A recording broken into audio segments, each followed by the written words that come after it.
এই স্যান্ডউইচটা বাসায় বানাইছি। চিকেন স্যান্ডউইচটা এত মজা হয়েছে যা বলার মতো না। এই চিকেন স্যান্ডউইচটা আপনারা খুব সহজে বাসায় বানিয়ে নিতে পারবেন। আসসালামু আলাইকুম, welcome to my channel Muskan kitchen and garden. ভাই, কেমন আছেন সবাই?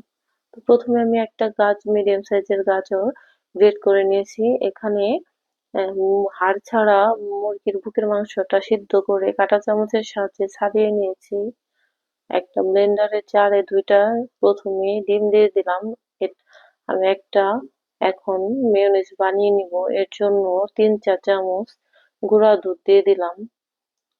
তো দিয়ে দিব এখন আধা চা চামচ গোলমরিচের গুঁড়া, মানে কালো গোলমরিচের গুঁড়াটা এখানে আমি ব্যবহার করেছি।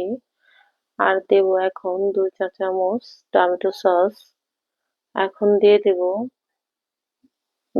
2 স্লাইস আদা আর 2 কোয়া রসুন। আর এখন দিয়ে দিব 2-4 চামচ চিনি, আধা চা চামচ লবণ, আধা চা চামচ বিট লবণ। এখন 2 স্লাইস আমি এখানে লেবুর রস দিয়ে দিতেছি। লেবুর রসটা ভালো করে চিপে দিয়ে দিব। এর পরিবর্তে আপনারা চাইলে ভিনেগারটাও ব্যবহার করতে পারেন। এখন লেবুর রসটা দেওয়া হয়ে গেলে এখানে দিয়ে দিব রেগুলার রান্নার তেল 3 চা চামচ।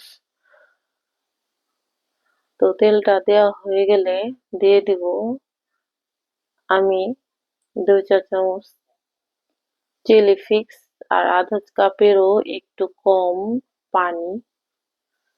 তো এগুলা দেওয়া হয়ে গেলে এখন আমি মিক্স করে নিব ভালো করে। দেখেন, দেখতে টেক্সচারটা কতটা লোভনীয় হয়েছে। বাসায় মেয়োনিজটা যে কোনো কিছুর সাথে, বার্গার বা অথবা কোনো কিছু সন্ধ্যার নাস্তায় ভাজার পুরির সাথে খেতে পারবেন। একদম মজাদার একটা মেয়োনিজ। তো এখানে আমি গাজরের মধ্যে মাংসগুলো নিয়ে নিলাম। এখন মেয়োনিজ গুলো সবগুলো ঢেলে নিব। তো ঢালা হয়ে গেলে এখানে আমার বাটিটা ছোট মনে হয়েছে, এর জন্য আমি বড় বাটিতে ট্রান্সফার করে নিয়েছি। সবকিছু এখন মিক্স করে নিব। তো মিক্স করা হয়ে গেলে আমি সাইডে রেখে দেব। দেখতেই পাচ্ছেন কতটা দেখতে দেখা যাচ্ছে। এখন আমি পাউরুটিগুলোর সাইড কেটে নিব। তো আপনারা তো দেখতেই পারতেছেন যে কোন প্রসেসে কেটে নিতেছি, ঠিক এই প্রসেসে করে নেবেন। এখন আমি এর মধ্যে চিকেন, গাজর আর মিউনিস দিয়ে মেশানো পুরটা দিয়ে দিব। তো দিয়ে এর উপর দিয়ে আরেক স্লাইস আমি রুটি দিয়ে মাঝখান দিয়ে কেটে নিব। তো আপনারাও এই প্রসেসে করে নিবেন।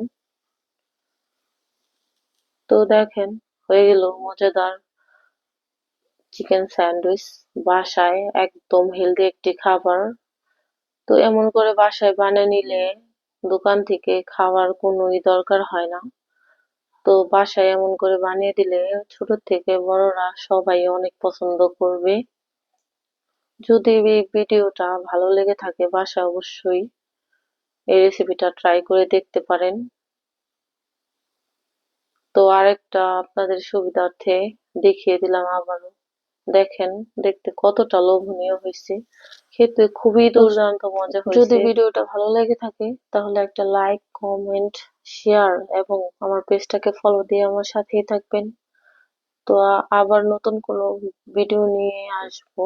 আজকে পর্যন্তই। সবাই ভালো থাকবেন, সুস্থ থাকবেন। আল্লাহ হাফেজ।